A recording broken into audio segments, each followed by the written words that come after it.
দক্ষিণ দুয়ারে সাজ সাজ রব অহংকারের পদ্মা সেতু প্রকল্পের সমাপনী অনুষ্ঠান বিকেলে সুধী সমাবেশে যোগ দেবেন প্রধানমন্ত্রী শেখ হাসিনা। নিরাপত্তা ব্যবস্থা জোরদার, নদী পারে উচ্ছ্বাস। ঈদের মতো একটা আনন্দ মনে হইতেছে। এত বড় কর্মযজ্ঞ বঙ্গবন্ধু কন্যা শেখ হাসিনা প্রধানমন্ত্রী বলেই সম্ভব হয়েছে। পদ্মা সেতু মনে করেন আমাদের মুন্সিগঞ্জের একটা গর্ব।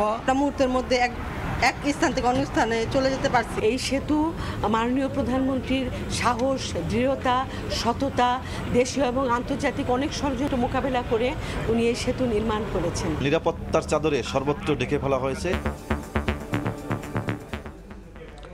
দেখছিলেন প্রধান শিরোনাম, দুপুরের সময় সঙ্গে আছি আমি সজল মিত্র রিচার্ড। এবার অন্যান্য শীর্ষ সংবাদ। সিরিয়ালে আছি প্রায় 5-6 ঘন্টা। গ্যাস পাম্পে যায় কি গ্যাস পাবো কিনা তাও ঠিক আমরা বলতে পারতেছি না। সকালবেলা যে বাচ্চারা স্কুলে যাবে, নাস্তা করব, কিচ্ছু করা যায় না। সিএনজি স্টেশনে ঘন্টার পর ঘন্টা অপেক্ষা, বাসা বাড়িতেও জ্বলে না চুলা। রাজধানীতে 1 মাসের বেশি সময় ধরে তীব্র গ্যাস সংকট। সতর্ক হলে এড়ানো যেত এলএনজি টার্মিনালের ক্ষতি। কুশিয়ারার বাঁধ ভেঙে পানির নিচে জকিগঞ্জ, রাস্তা তলিয়ে যোগাযোগ বিচ্ছিন্ন। সিলেটে 9 জুলাই এইচএসসি পরীক্ষায় বসা নিয়ে শঙ্কায় শিক্ষার্থীরা। উত্তরেও পরিস্থিতির অবনতি। আপনাদের দোয়ায় আমি এই 4th টাইম আবার ইলেক্টেড হলাম। আমাদের বাংলাদেশের মিডিয়া সবসময় আমাকে সাপোর্ট করে। নিরঙ্কুশ বিজয়ে 14 বছর পর যুক্তরাজ্যে ক্ষমতায় লেবার পার্টি। টানা 4র্থবার বিপুল ব্যবধানে জয়ী বঙ্গবন্ধুর নাতনি টিউলিপ সিদ্দিক। রুশনারা রূপাদেরও বাজিমাত।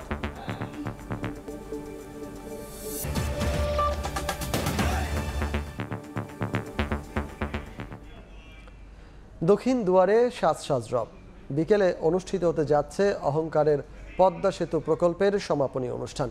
এ উপলক্ষে মাওয়া প্রান্তে আয়োজন করা হয়েছে সুধী সমাবেশের। এতে যোগ দেবেন প্রধানমন্ত্রী শেখ হাসিনা। এছাড়াও অংশ নেবেন সেতু সংশ্লিষ্ট দেশি ও বিদেশি অতিথিরা।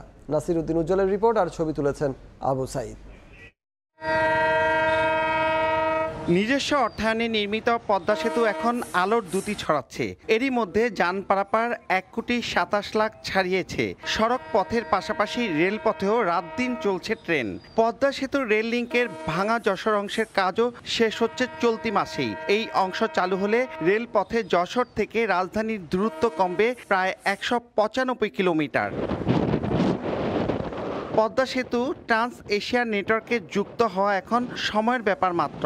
সব ষড়যন্ত্রের বেড়াজাল ভেঙে দক্ষিণা দুয়ার খুলে দেওয়া এই সেতু যোগাযোগ ব্যবস্থায় শুধু নয়, এই অঞ্চলের আর্থসামাজিক অবস্থায় বড় পরিবর্তন এনে দিয়েছে। সেতুতে স্থাপিত গ্যাস লাইনও সম্ভাবনার নতুন হাতছানি দিচ্ছে। পদ্মা বহুমুখী সেতুর সব ধাপের কাজ পুরোপুরি শেষ। প্রকল্পের আনুষ্ঠানিক সমাপনী উদযাপনে মা প্রান্তে আয়োজন করা হয়েছে সুধী সমাবেশের। সেখানে প্রধান অতিথি হিসেবে যোগ দেবেন প্রধানমন্ত্রী শেখ হাসিনা। তাকে অভ্যর্থনা জানাতে চলছে জোর প্রস্তুতি। দেশ বিদেশেও আলোচিত এই প্রকল্পের পরিসমাপ্তিকে স্মরণীয় করে রাখতে চান আয়োজকরা। বঙ্গবন্ধু কন্যা শেখ হাসিনা প্রধানমন্ত্রী বলেই সম্ভব হয়েছে। নত এত বড় কর্মযজ্ঞ অন্য কারো পক্ষে উঠানো সম্ভব ছিল বলে আমার মনে হয় না। পদ্মা সেতু হওয়াতে আমরা দক্ষিণবঙ্গের লোক খুব খুশি এবং সন্তুষ্ট।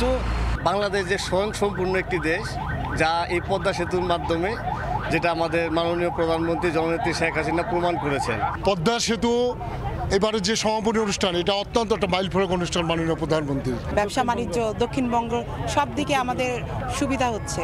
বঙ্গবন্ধু কন্যার দক্ষতার প্রতীক, সততার প্রতীক এবং এটা চ্যালেঞ্জের প্রতীক। চ্যালেঞ্জের আমাদের বিজয় হয়েছে, পদ্মা সেতু হয়েছে। এই সেতু আমাদেরকে এগিয়ে নিয়ে যাবে অর্থনৈতিকভাবে, সামাজিকভাবে এবং আন্তর্জাতিক পর্যায়ে।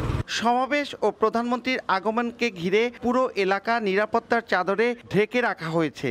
সুধী সমাবেশে অংশ নেবেন কূটনীতিক, রাজনীতিবিদ ও আমলা সহ 1,500-এরও বেশি মানুষ। আশা করছি নিশ্চিত নিরাপত্তার মাধ্যমে তার দায়িত্ব, আমাদের দায়িত্ব পালন শেষ হবে এবং তিনি জনগণের জন্য একটা শুভ বার্তা দিবেন। 23 বছর আগে 2001 সালের 4 জুলাই মাওয়ায় পদ্মা সেতুর ভিত্তিপ্রস্তর স্থাপন করেন প্রধানমন্ত্রী। নিজস্ব অর্থায়নে নির্মাণ শেষে 2022 সালের 25 জুন আনুষ্ঠানিকভাবে চালু হয় সেতুটি। স্বপ্নজয়ের পদ্মা সেতু ঘিরে দুই পারে গড়ে উঠেছে পর্যটন শিল্প। মুন্সিগঞ্জের মা থেকে নাসির উদ্দিন উজ্জ্বল, সময় সংবাদ। এই মুহূর্তে পদ্মা সেতুর মাওয়া প্রান্তে সুধী সমাবেশে আছেন আমাদের সহকর্মী দেবাশিস এবং বাইরে আছেন সহকর্মী নাসিরউদ্দিন উজ্জ্বল। সরাসরি চলে যাব তাদের কাছে। প্রথমে যাচ্ছে উজ্জ্বলের কাছে। উজ্জ্বল,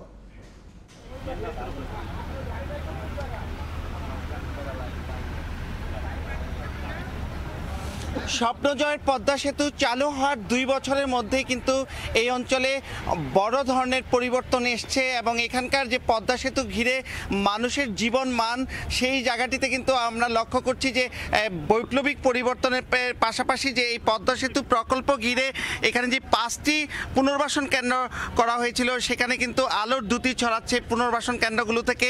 একই সঙ্গে কিন্তু এই অঞ্চলকে বনায়ন করা হয়েছে সেতু প্রকল্পের আওতায়।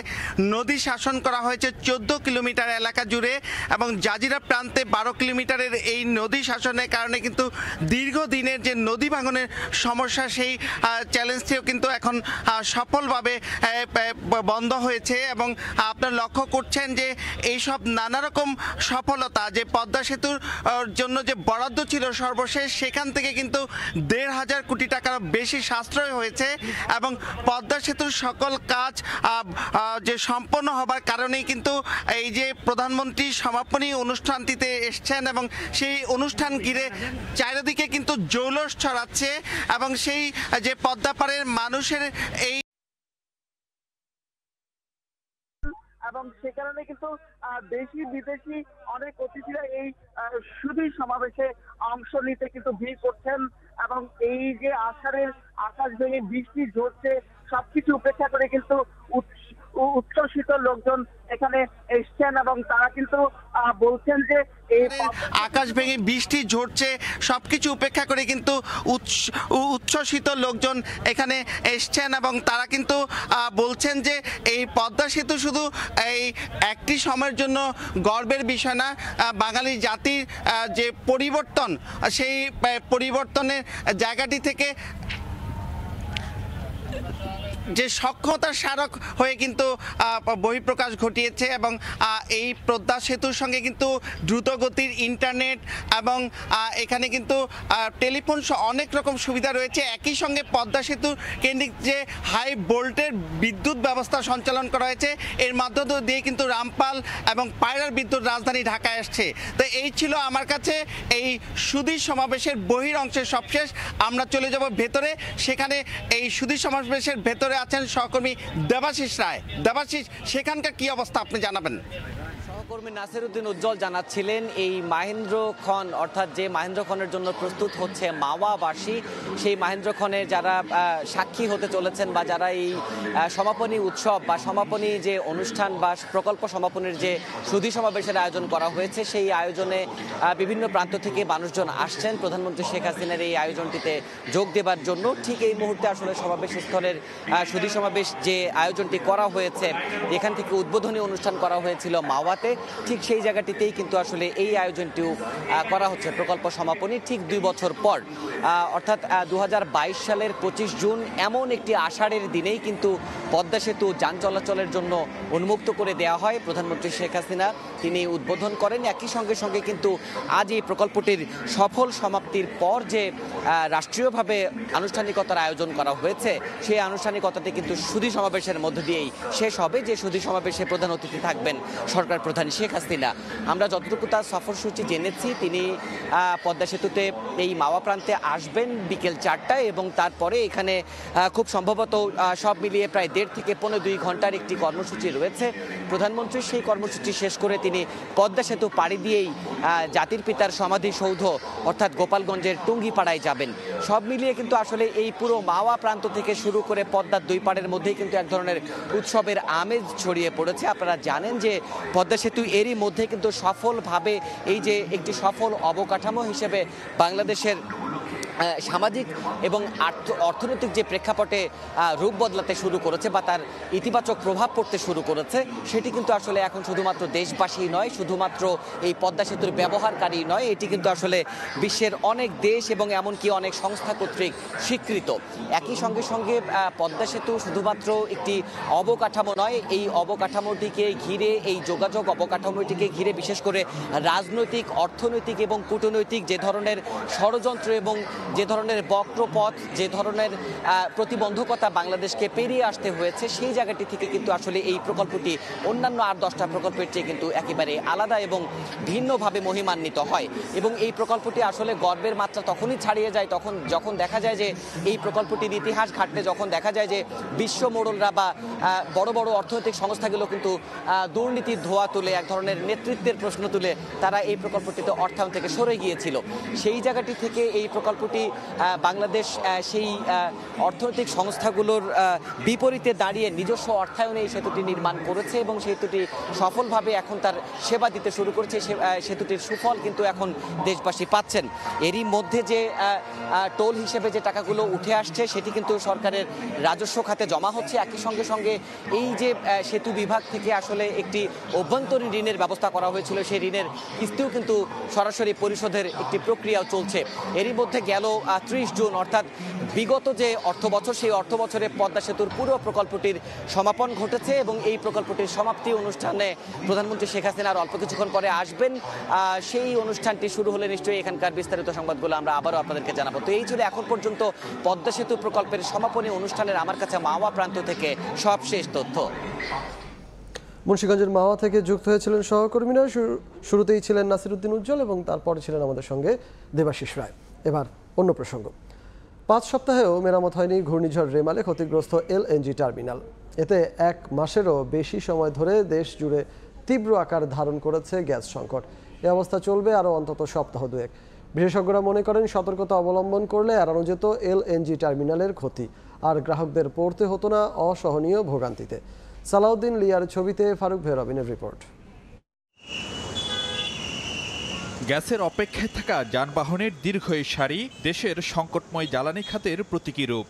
যানজট কিংবা পার্কিং নয়, প্রায় 1 কিলোমিটার সারিবদ্ধ এসব গাড়ির ঠাঁই দাঁড়িয়ে থাকা রাজধানীর মগবাজারের একটি সিএনজি ফিলিং স্টেশন অভিমুখে। ঘন্টার পর ঘন্টা অপেক্ষা, তবু পর্যাপ্ত গ্যাস না পাওয়ার অভিযোগ। সিরিয়ালে আছি প্রায় 5-6 ঘন্টা, গ্যাস পাম্পে যায় কি গ্যাস পাবো কিনা তাও ঠিক আমরা বলতে পারতেছি না। যতটুকু আমাদের পাওয়ার প্রয়োজন ততটুকু আমরা পাই না।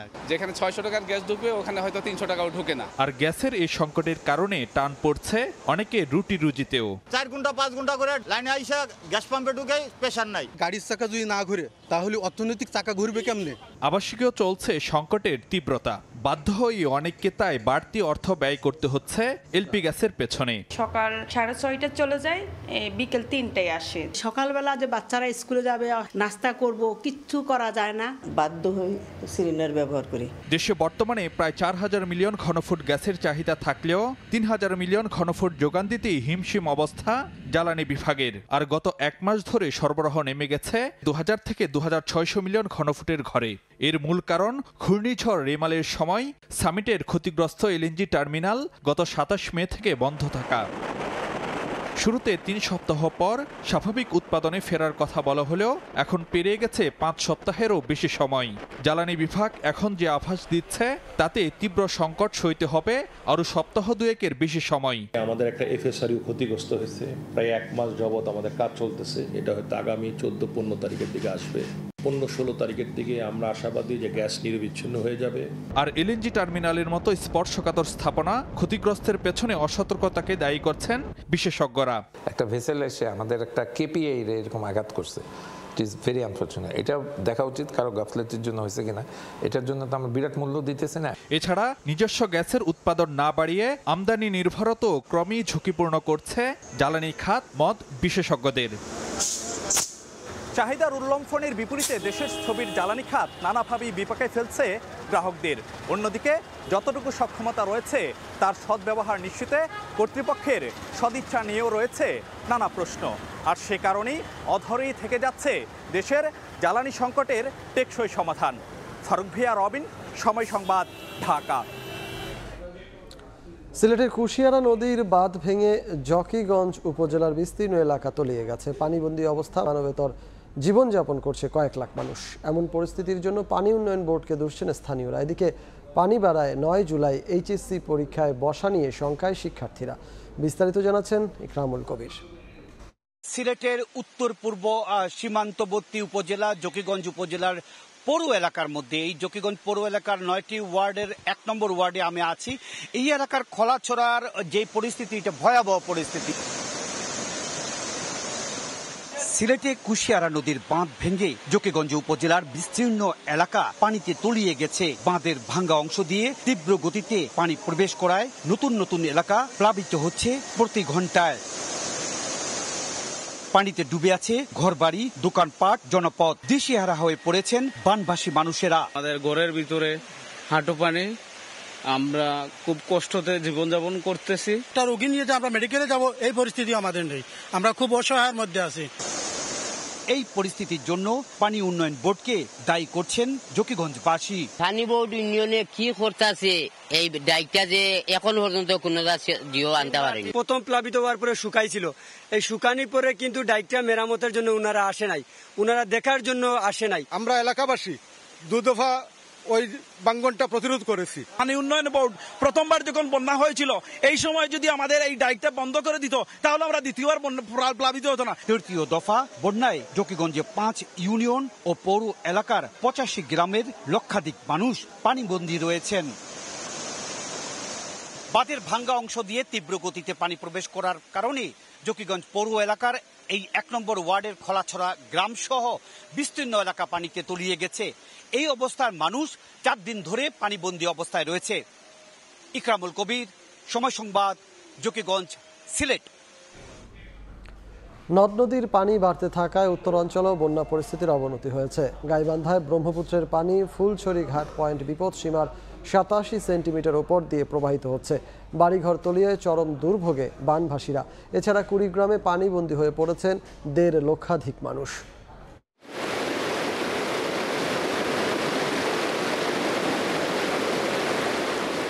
বসতঘরে পানি ঢুকে পড়ায় চরম দুর্ভোগে বাসিন্দারা, কেউ কেউ আবার ঘরবাড়ি হারিয়ে নিঃস্ব।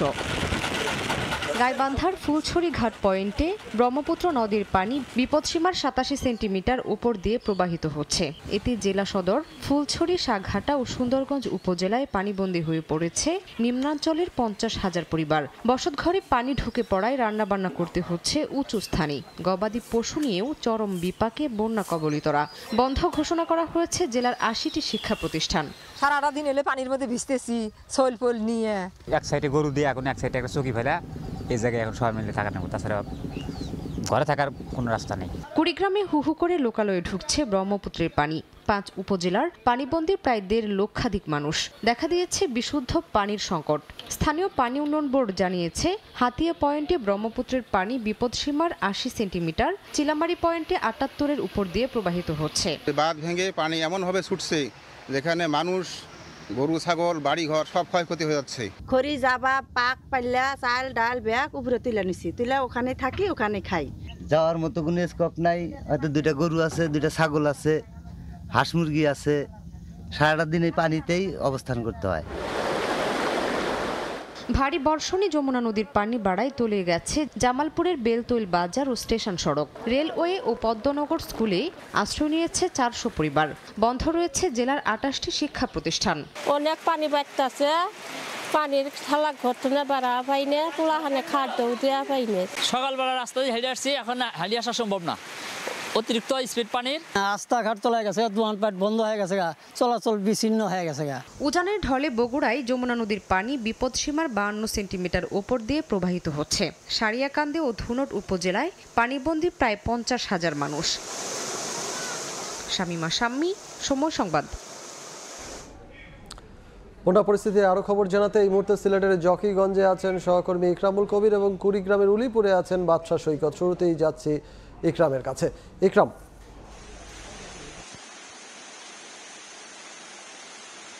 আমি এই মুহূর্তে আছি সিলেটের সীমান্তবর্তী উপজেলা জকিগঞ্জ পৌর এলাকার 1 নম্বর ওয়ার্ডের নরসিংপুরে। এই নরসিংপুরের কুশিয়ারা বাঁধ ভেঙে এইভাবে 3 দিন ধরে পানি ঢুকছে জনপদে, এবং এই কারণে এই পৌর এলাকার 9টি ওয়ার্ড এবং 5টি ইউনিয়নের প্রায় শতাধিক গ্রামে পানি প্রবেশ করেছে। বলা যায় জকিগঞ্জের প্রায় 80% এলাকা পানিতে বন্দী হয়ে আছে মানুষজন। এবং এই যে কুশিয়ারা নদী, তার ঠিক আমার নদীটার ওপারে হচ্ছে গিয়ে ভারত, এবং এখান থেকে 15 কিলোমিটার দূরে ভারত থেকে নেমে আসা বরাক নদী, যেটা আসাম থেকে তীব্র বেগে পানি প্রবেশ প্রবেশ করছে দেশে। সেই বরাক নদী জকিগঞ্জের অমরশিদে সুরমা এবং কুশিয়ারা দুইটি ভাগে বিভক্ত হয়েছে। এই মুহূর্তে যদি বলি, কুশিয়ারা নদী 150 সেন্টিমিটারের মতো উপর দিয়ে প্রবাহিত হচ্ছে, যার কারণে এই যে একটি বাঁক, এই বাঁকের দিয়ে সমস্ত পানি কুশিয়ারা নদীর যে উজান থেকে যে পাহাড় থেকে যে পাহাড় পানিগুলো নেমে আসছে, সব পানিগুলো এইখান দিয়ে একটি আর আরেকটি বাঁধ ভেঙেছে, দুইটি বাঁধ দিয়ে পানি তীব্র বেগে প্রবেশ করছে। আমরা এর আগে দেখিয়েছিলাম 1 নম্বর ওয়ার্ডের আরেকটি অংশ, বিভিন্ন গ্রাম দেখিয়েছে। এই এলাকার মানুষ চরম আতঙ্কের মধ্যে আছে। ঘন্টায় ঘন্টা বাড়ি বাড়ছে, ঘন্টায় ঘন্টায় নতুন নতুন এলাকা প্লাবিত হচ্ছে, বাড়িঘর পানি তছনছ হয়ে যাচ্ছে, বাড়িঘর উঠানে সব জায়গায় পানি প্রবেশ করছে। এই পরিপ্রেক্ষিতে এলাকাবাসী চাচ্ছেন যে আর মাত্র 3 দিন পরে এইচএসসি পরীক্ষা, সেই উচ্চ মাধ্যমিক পরীক্ষা কিভাবে পরীক্ষার্থীরা যাবে, কিভাবে পরীক্ষা দিবে। এখানে অনেক কলেজ, অনেক শিক্ষা প্রতিষ্ঠান পানিবন্দী অবস্থায় আছে। সেক্ষেত্রে এলাকার অভিভাবকেরা, শিক্ষার্থীরা তারা এই এলাকা নিয়ে আতঙ্কে আছে, এই পানি নিয়ে আতঙ্কে আছে, দুশ্চিন্তা আছে। সেই অবস্থায় আগামী 3 দিন পরে কিভাবে এইচএসসি পরীক্ষায় অংশগ্রহণ করবে তা নিয়ে তারা ভাবছে। এবং পৌর মেয়র যিনি আছেন তিনি আব্দুল আহাদ, তিনিও এই কথাটি বারবার বলেছেন। ইতিমধ্যে পানি উন্নয়ন বোর্ডের শীর্ষ কর্মকর্তারা এলাকা পরিদর্শন করেছেন। তারা বলেছেন মাটির অভাবে গত 2 বার শুকানোর পরেও এই জায়গায় ভরাট করা সম্ভব হয়নি, যার কারণে এইটি ভেঙে গিয়েছে। এবং অতিরিক্ত প্রধান প্রকৌশলী খুশিমোহন সরকার আমাকে এই কথাটি বলেছেন। মোটামুটি এই ছিল সিলেটে কুশিয়ারা নদীর ভাঙ্গনে যে তীব্র এলাকা কুশিয়ারা ভাঙ্গনে জকিগঞ্জ এলাকার ভাঙ্গন দেখা দিয়েছে এবং 2টি জায়গায় ভাঙ্গন দিয়ে পানি প্রবেশ করছে। তার সবশেষ খবর এবার আমি চলে যাচ্ছি কুড়িগ্রামের খবর জানার জন্য। সেখানে রয়েছেন আমাদের সহকর্মী বাদশাহ, জানাচ্ছেন সেখানকার সর্বশেষ পরিস্থিতি। আমি এই মুহূর্তে রয়েছি কুড়িগ্রামের উলিপুর উপজেলার যে একটি ব্রহ্মপুত্রের অববাহিকার একটি চর গুজিমারি, সেই গুজিমারিতে আমি এই মুহূর্তে অবস্থান করছি। আসলে আমি এখানে এসে যে খোঁজ নিয়েছি, এখানে প্রায় 30-এর উপরে পরিবার বসবাস করছে। যে পরিবারগুলো সবগুলোই কিন্তু ঘর বাড়ি কিন্তু পানির অর্ধেকটা তলিয়ে গেছে। এর কারণে এসব পরিবারের লোকজন কিন্তু এখন এই ঘর বাড়িতে অবস্থান করছে, কিন্তু তারা কেউ নৌকায়, কেউ ঘরের মাচান উঁচু করে কিন্তু তারা বসবাস করছে। পরিবার পরিজন এবং ছোট ছোট শিশু বাচ্চাদের নিয়ে কিন্তু তারা এখানে অবস্থান করছেন। এর ফলে কিন্তু এখানে যে দুর্ভোগ, মানুষের সে দুর্ভোগটি রয়েছে। আর সকাল থেকেই কিন্তু আমরা কুড়িগ্রামের যে ব্রহ্মপুত্রের অববাহিকার বেশ কিছু চর ঘুরে দেখেছি, যে চরগুলোতে আসলে অসংখ্য মানুষ, প্রায় 1.5 লক্ষাধিক মানুষ পানিবন্দী হয় এভাবেই জীবনযাপন করছেন। কেউ কেউ নৌকায় রান্নাবাড়া করে জীবিকা নির্বাহ, যে খাবার দাবার সেটি প্রস্তুত করছেন এবং সেখানেই রাত দিন পার করছেন। আর যে বিষয়টি আমি বলতে চাই যে সেটি হলো কুড়িগ্রামের কিন্তু 5টি উপজেলা এই ব্রহ্মপুত্রের অববাহিকা, রৌমারী, রাজীবপুর, চিলমারী, উলিপুর এবং কুড়িগ্রাম সদর উপজেলা, এই 3টি উপজেলা দিয়েই কিন্তু এই ব্রহ্মপুত্র নদ যেটি সেটি প্রবাহিত হয়েছে। এর ফলে যে ব্রহ্মপুত্র নদের পানি কিন্তু 80 সেন্টিমিটার বিপদসীমার উপর দিয়ে প্রবাহিত হচ্ছে। এর ফলে কিন্তু এই ব্রহ্মপুত্র যে নদের অববাহিকার যে প্রায় চরাঞ্চল রয়েছে, জেলার 4.5 শতাধিক চরাঞ্চলের মধ্যে প্রায় 3.5 শতাধিক চরাঞ্চলেই কিন্তু এই ব্রহ্মপুত্রের অববাহিকার চরাঞ্চল। সেই চরাঞ্চলগুলো সবগুলোই কিন্তু প্লাবিত হয়ে পড়েছে। এবং বিশেষ করে আমরা যেটি খোঁজ নিয়েছি যে এখানকার চরের মানুষরা যে গবাদি পশু, চরের মানুষদের যে লালন পালন করা, সেই গবাদি পশু নিয়েও কিন্তু তারা খুব বিপদে পড়েছে। কেননা এখানে যে গবাদি পশু, সেই গবাদি পশুর যে খাদ্য সংকট, যে চারণভূমি যেগুলো, সেগুলো কিন্তু তলিয়ে গেছে এবং তলিয়ে যাওয়ায় কিন্তু সেই গবাদি পশুর যে খাদ্য সংকট সেটি কিন্তু চরম আকার ধারণ করেছে। এর মধ্যেই কিন্তু আমরা দেখেছি যে জেলা প্রশাসন থেকে কিছু ত্রাণ সহায়তা দেওয়া হচ্ছে, কিন্তু সেটি আসলে প্রয়োজনের তুলনায় অপ্রতুল। কেননা এই চরাঞ্চলে যারা বন্যা প্লাবিত হয়ে পড়েছেন, যারা বন্যা কবলিত হয়ে পড়েছেন, তাদের আসলে এই মুহূর্তে বিশুদ্ধ পানি এবং শুকনো খাবারের তাদের বিশেষ প্রয়োজন হয়ে পড়েছে। আমরা চরবাসীদের সাথে কথা বলেছি, আসলে অনেকের ঘরের যে চুলা জ্বালাতে পারছে না, যার কারণে কিন্তু এসব মানুষ খুবই দুঃখে কষ্টে দিন যাপন করছে। আরেকটি বিষয় আমি জানিয়ে রাখি যে আসলে পানি উন্নয়ন বোর্ড যে পূর্বাভাস দিয়েছে যে নদীর পানি কিন্তু আরো 48 ঘন্টা বৃদ্ধি পেতে পারে। আর পাশাপাশি যে উঁচু এলাকাগুলোতে কিন্তু পানি প্রবেশ করছে এবং সেখানেও এলাকা নিমজ্জিত হয়ে পড়েছে। এই ছিল কুড়িগ্রামের বন্যা পরিস্থিতির সর্বশেষ। বন্যা পরিস্থিতির খবরাখবর জানাচ্ছিলেন সহকর্মীরা, যেটি জানাতে কুড়িগ্রামের উলিপুর থেকে বাদশাহ সৈকত এবং সিলেটের জকিগঞ্জ থেকে ইকরামুল কবির যুক্ত হয়েছিলেন আমাদের সঙ্গে। জনগণ নয়, ভারতের সমর্থনেই ক্ষমতায় টিকে আছে আওয়ামী লীগ, অভিযোগ গণতন্ত্র মঞ্চের নেতাদের। তাদের দাবি, প্রতিদান দিতে বিদেশি রাষ্ট্রের তাবেদারি করছে সরকার। প্রধানমন্ত্রীর দিল্লি সফরে ভারতের সঙ্গে 11টি চুক্তি ও সমঝোতা স্মারক সইয়ের প্রতিবাদে সকালে জাতীয় প্রেস ক্লাবের সামনে বিক্ষোভ সমাবেশে গণতন্ত্র মঞ্চের নেতারা বলেন, ভারতের সঙ্গে রেল করিডোরে বাংলাদেশের নিরাপত্তা ঝুঁকি তৈরি হয়েছে। নতজানু পররাষ্ট্রনীতির কারণে সরকার তিস্তা সহ অভিন্ন নদীর পানির হিস্সা আদায় ও সীমান্ত হত্যা বন্ধ করতে পারছে না বলেও অভিযোগ করেন বক্তারা। কোটা আন্দোলন ও পেনশন স্কিম প্রত্যয় বাতিলের দাবিতে শিক্ষকদের কর্মসূচিতে একাত্মতা ঘোষণা করে গণতন্ত্র মঞ্চ। বোটানিক্যাল গার্ডেনে প্রবেশ ফি 5 গুণ বাড়ানোর প্রতিবাদে মানববন্ধন করেছেন বিভিন্ন রানিং এবং ফিটনেস কমিউনিটির সদস্যরা। সকালে বোটানিক্যাল গার্ডেনের সামনে মানববন্ধনে বক্তারা বলেন, এভাবে প্রবেশ ফি বাড়ানো অযৌক্তিক। এ সময় বর্ধিত প্রবেশ ফি দ্রুত প্রত্যাহারের পাশাপাশি সময়সীমা বেঁধে না দেওয়ার দাবিও জানান তারা। বোটানিক্যাল গার্ডেনে প্রকৃতিপ্রেমীদের পাশাপাশি আনাগোনা থাকে বিভিন্ন শ্রেণী পেশার স্বাস্থ্য সচেতন মানুষের। কেউ আসেন ঘুরতে, আবার কেউ বা প্রকৃতির সান্নিধ্যে একটু জিরিয়ে নিতে। এতদিন বোটানিক্যাল গার্ডেনে 20 টাকা দিয়ে প্রবেশ করা যেত, তবে 4 জুলাই থেকে প্রবেশ ফি 1 লাফে 5 গুণ বাড়িয়ে 100 টাকা নির্ধারণ করে পরিবেশ, বন ও জলবায়ু মন্ত্রণালয়।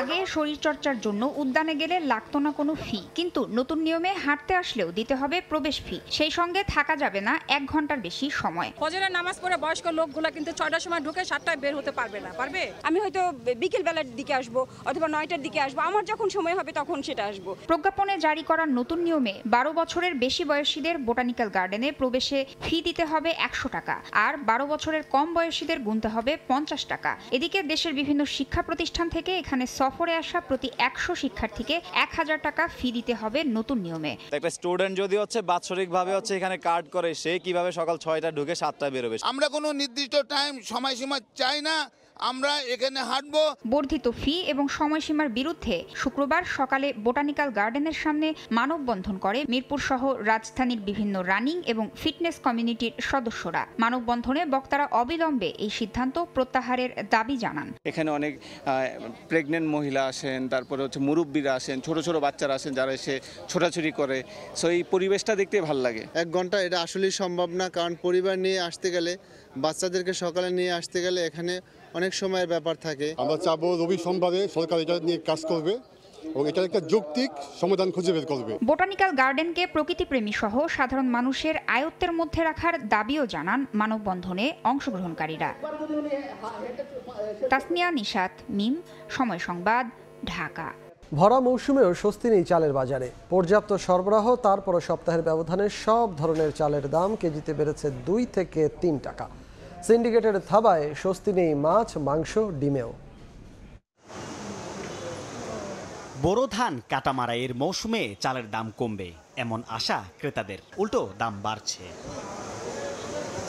সপ্তাহের ব্যবধানে রাজধানীর কারওয়ান বাজারে মিনিকেট চালে 3 টাকা বেড়ে কেজি ঠেকেছে 72 টাকায়। পাইজামের কেজি 54 থেকে 56, আর বিয়ার 28 চালের কেজি 52 থেকে 53 টাকা। ব্যবসায়ীরা দায়ী করছেন কর্পোরেট কোম্পানির দৌরাত্ম্যকে। চালের দিক থেকে যতটুকু টাকা দেওয়ার দরকার ততটুকু দিতেছে, কিন্তু অন্য দিক থেকে আমাদের কমাইতে হচ্ছে। সরকার কনজিউমার কোম্পানিগুলোর জন্য একটা ব্যবস্থা নেয়, তাইলে বাজারের নিয়ন্ত্রণ আসতে পারে। এদিকে সরকারি তদারকি প্রতিষ্ঠানের হস্তক্ষেপেও স্বস্তি ফেরেনি ডিমের দামেও। ডজন বিক্রি হচ্ছে 150 টাকায়। চড়া দরে বিক্রি হচ্ছে সব ধরনের মুরগি, আর দামের আগুনে হাতি দেয়া যাচ্ছে না মাছে। সপ্তাহের ব্যবধানে পাঙ্গাস ও তেলাপিয়া মাছের কেজিতে অন্তত 30 টাকা দাম বেড়ে বিক্রি হচ্ছে 220 থেকে 240 টাকা। খাদ্যের দাম, বাচ্চার দাম বাড়ে, তারাই বাড়াইবে, তখন আমরাও বাড়তি বিক্রি করতে হবে। আমাদের জন্য তো একটু কষ্টকর হয়ে যাচ্ছে। সাদাটা বেচতেছে 140 টাকা, আর লালটা বেচতেছে 150 টাকা। আসেন সুনামগঞ্জের সিলেট এই দিকে মাছ আসছে, আসে কমের কারণে মালের দাম আরো বেশি। নামছে না কাঁচামরিচের ঝাল, কেজি বিক্রি হচ্ছে 250 থেকে 300 টাকায়। বেগুন, করলা, ঢেঁড়স, পেঁপে বিক্রি হচ্ছে 60 থেকে 100 টাকায়। বাড়তি দামের জন্য বৃষ্টি সহ নানা অজুহাত বিক্রেতাদের। বৃষ্টি হয়েছে এবং আমাদের বাজারে মাল পর্যাপ্ত পরিমাণে যেটা দরকার তার থেকে অনেক কম আসছে। সবজি যেগুলো দেখলাম, যা জিজ্ঞেসি সবই দাম বেশি। আলুর সিন্ডিকেটের হাত থেকে রক্ষা পাওয়া যাচ্ছে না, 60 টাকার নিচে মিলছে না কেজি। আর পেঁয়াজের ঝাঁজ দাঁড়িয়ে আছে সেঞ্চুরিতে। 15 দিন আগেও পেঁয়াজ কিনেছি আমি 80 টাকা করে, সেই পেঁয়াজ আজকে 110 টাকা। দাম তো অনেক বেশি, পাইকারি বাজারে গেলাম আড়তদারের ঘরে পেঁয়াজ নাই। সপ্তাহের ব্যবধানে আদার দাম 20 টাকা কমে বিক্রি হচ্ছে 280 টাকা কেজিতে, আর রসুনের দাম ডাবল সেঞ্চুরিতে স্থির। সাইফুল ইসলাম, সময় সংবাদ, ঢাকা। ইউরোপ আমেরিকায় বাজার হারানোর পাশাপাশি নতুন বাজারেও জটিলতা সৃষ্টি হওয়ায় তৈরি পোশাক খাতে ক্রমশ ধস নামছে। 2023-24 অর্থ বছরের 11 মাসে রপ্তানি আয় হয়েছে 43.85 বিলিয়ন মার্কিন ডলার। অর্থ বছর শেষ হলেও রহস্যজনক কারণে জুন মাসের হিসাব এখনও শেষ করতে পারেনি রফতানি উন্নয়ন ব্যুরো। সাখাওয়াত টিপুর ক্যামেরায় কমলদের রিপোর্ট। বিজিএমই এর সবশেষ তথ্য অনুযায়ী 2023-24 অর্থ বছরে ঢাকা, গাজীপুর, নারায়ণগঞ্জ এবং চট্টগ্রামের 2564টি গার্মেন্টস কারখানা থেকে উৎপাদিত পণ্য রপ্তানি করে আয় হয়েছে 26.46 বিলিয়ন মার্কিন ডলার, যা আগের অর্থ বছরের তুলনায় 1.5 বিলিয়ন মার্কিন ডলার বেশি। বৈশ্বিক নানা জটিলতায় পুরো অর্থ বছর জুড়েই পণ্য রপ্তানি আয়ের ক্ষেত্রে উঠানামা করলো। জুন মাসে বড় ধরনের ধস নামে। ইউক্রেন রাশিয়া যুদ্ধের কারণে প্রত্যেকটা দেশের ইকোনমি ডাউনের দিকে গেছে এবং আনপ্রেডিক্টেড সিচুয়েশনের দিকে গেছে।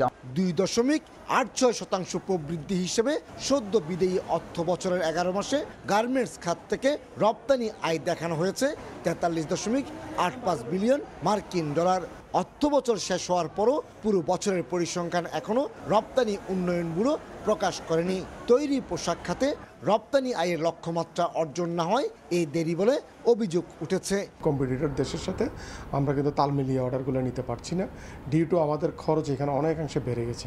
কিন্তু নতুন বাজার সৃষ্টি করতে গিয়ে গার্মেন্টস ব্যবসায়ীদের জড়াতে হচ্ছে নানা ধরনের শুল্ক জটিলতায়।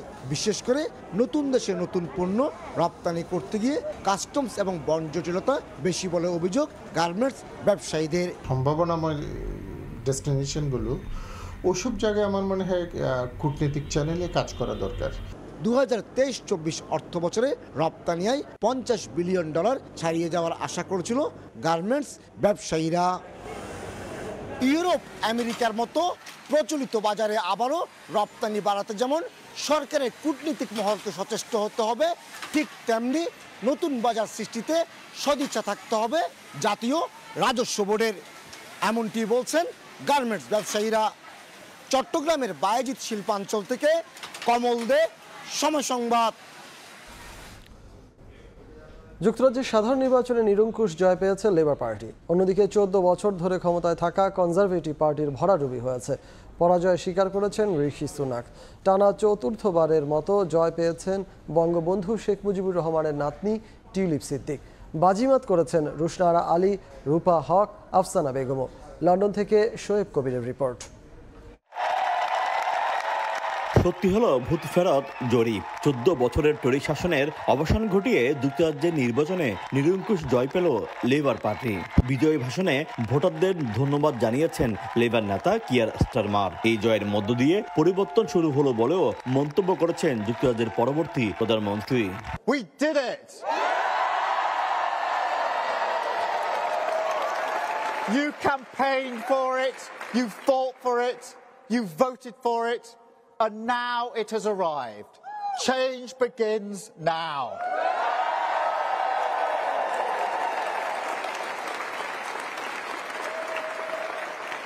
And it feels good, I have to be honest. এই নির্বাচনে 2010 সাল থেকে ক্ষমতায় থাকা কনজারভেটিভ দলের পরাজয় অনুমিত ছিল। তবে এতটা ভরাডুবি হবে সেটা হয়তো ভাবেননি প্রধানমন্ত্রী ঋষি সুনাক। যদিও পরাজয় স্বীকার করে নিয়েছেন তিনি, একই সঙ্গে স্টারমারকে অভিনন্দনও জানিয়েছেন। The Labour Party has won this general election, and I have called Sir Keir Starmer to congratulate him on his victory. The British people have delivered a sobering verdict tonight. There is much to learn and reflect on, and I take responsibility for the loss. Labour party থেকে জয় পেয়েছেন বঙ্গবন্ধু শেখ মুজিবুর রহমানের নাতনি tulip Siddique, Roshna আরা আলী, রূপা হক সহ কয়েকজন বাংলাদেশি বংশোদ্ভূত প্রার্থী। মেয়ের সাফল্যে উচ্ছ্বসিত শেখ রেহানা।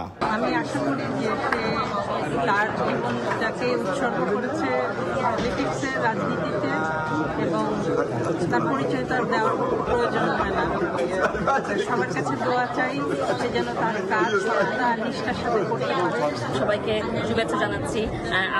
আপনাদের দোয়ায় আমি এই 4th টাইম আবার ইলেক্টেড হলাম। আমাদের বাংলাদেশ কমিউনিটি সবসময় আমাকে সাপোর্ট করে আর আমি খুব গ্রেটফুল যে এইবার ওনারা আমাকে সাপোর্ট করেছে। যুক্তরাজ্যে আগামী 9 জুলাই নতুন পার্লামেন্ট সদস্যদের শপথ গ্রহণ ও স্পিকার নির্বাচন অনুষ্ঠিত হবে। 17 জুলাই রাজা তৃতীয় চার্লসের উদ্বোধনী বক্তব্যের মধ্য দিয়ে আনুষ্ঠানিক যাত্রা শুরু হবে লেবার সরকারের। শোয়েব কবির, সময় সংবাদ, লন্ডন। এ পর্যায়ে শীর্ষ সংবাদগুলো জানিয়ে দিচ্ছি আরেকবার। দক্ষিণ দুয়ারে সাজ রব, অহংকারের পদ্মা সেতু প্রকল্পের সমাপনী অনুষ্ঠান বিকেলে সুধী সমাবেশে যোগ দেবেন প্রধানমন্ত্রী শেখ হাসিনা। নিরাপত্তা ব্যবস্থা জোরদার। সিরিয়ালে আছি প্রায় 5-6 ঘন্টা, গ্যাস পাম্পে যায় কি গ্যাস পাবো কিনা তাও ঠিক আমরা বলতে পারতেছি না। সিএনজি স্টেশনে ঘন্টার পর ঘন্টা অপেক্ষা, বাসা বাড়িতেও জ্বলে না চুলা। রাজধানীতে 1 মাসেরও বেশি সময় ধরে তীব্র গ্যাস সংকট। সতর্ক হলে এড়ানো যেত এলএনজি টার্মিনালের ক্ষতি।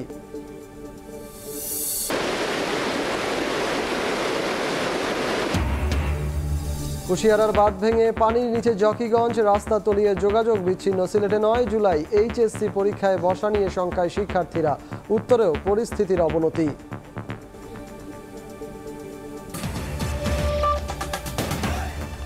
এই ছিল দুপুরের সময়ে। এরপর বিভাগীয় সময়ের সঙ্গে থাকবেন সহকর্মী খান তাজদিন হাসান। ধন্যবাদ রিচার্ড। বিভাগের সময় নিয়ে ফিরছি কিছুক্ষণ পর, সঙ্গেই থাকুন সময়ের।